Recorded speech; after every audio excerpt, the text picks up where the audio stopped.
Hi guys, it's Anthony, also known as A Smart Coach. I do apologize for not being able to come to the event today.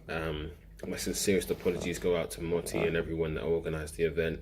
Unfortunately, I have made the decision to go out to Manchester with Nike and Adidas, um, which God kind of, which I had to pray about, and God kind of put on a plate for me quite last minute. So I dedicated to making a video for you guys to give you a kind of like a brief overview of myself, where I'm at, my kind of like a short story, and also not give away too much because hopefully I will come down and do a talk in person, which I hope most, some, if not all of you guys will be able to make that.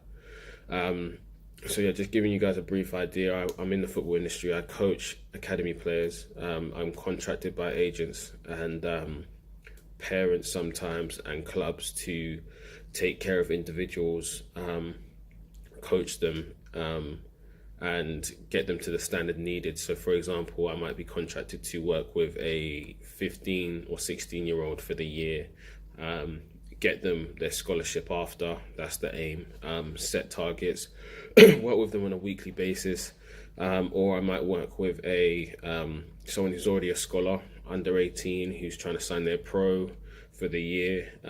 I'll be contracted to work with them and kind of get them to their aim, to get a bit of extra work that they might need within the week. And then I work with agents in regards to helping place players and get them contracts, negotiations and stuff like that. So I love what I do. I got into it through coaching from a young age. I used to work for QPR in the academy there. I've done a lot of different jobs previously in regards to like recruitment and stuff. I've just kind of grinded and just done as much dirty work as I could to build up my knowledge to get to be able to do what I can do for myself. My passion behind doing this was actually working within church environment, helping the youth. I didn't feel like the church supported me as much as I felt like they should, so therefore I needed, yearned and wanted to start something of my own where I could inspire, help and also guide the youth. And I felt like football was the best way for me to do that because it was where my profession was, it was what my profession was involved in. So yeah, that's kind of a brief career background. Myself, I'm a Crohn's patient. I recently had an operation in March the 14th. I was suffering from Crohn's since I was 13.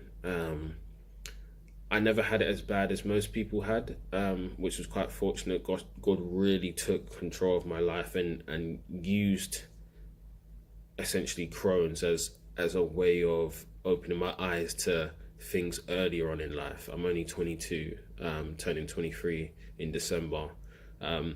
So he really challenged me. 13 was when I was doing my GCSEs and I suffered from Crohn's. I managed to get all my GCSEs even though I was in and out of hospital, which was a massive achievement for me. It was just those small things that helped me realize that no matter what's in my face, I'm able to conquer it and God will bring me through it.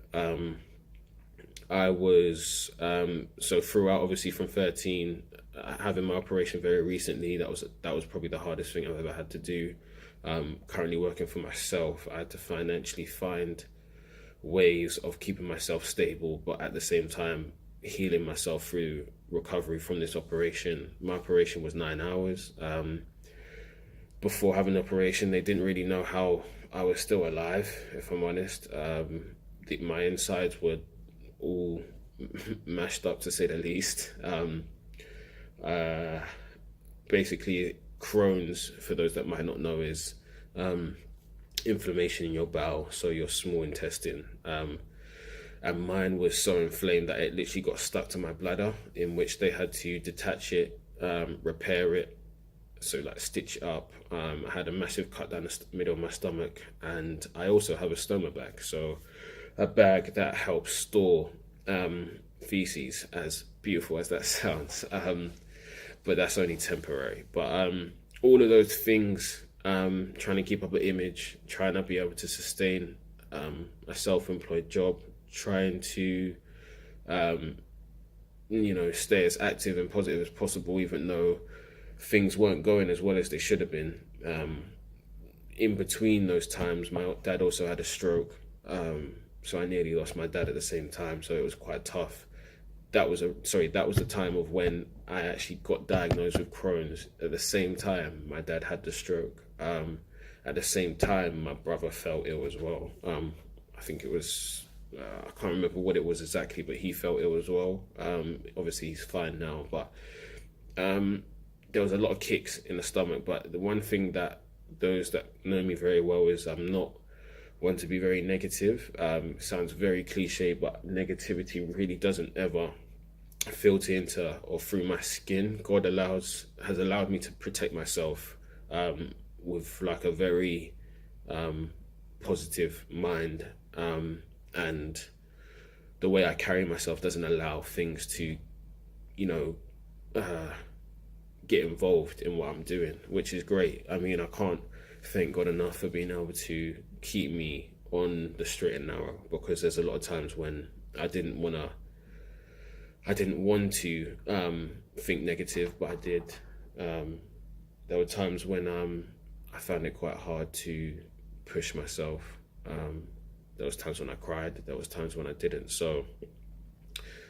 So yeah, I don't want to get into it too much, because obviously I want to be able to make this speech in person, because I feel like it's something I need to accomplish. God has put this task in front of me for a reason, and obviously I've chosen one over the other. But that's not to say that this one isn't going to be fulfilled. So I do want to come in person and say this story properly. So all of those that are doing talks today, a massive good luck. And if you already done your speech, like, I know it's been amazing. For those that attended and are listening to this at the moment, my encouragement is to come to the next one. Thank you for coming to this one, because Moti's done a fabulous job along with her son as well. And yeah, please come to the next one so that I'm able to share what I can. God bless you all. Thank you for coming. All right, cheers.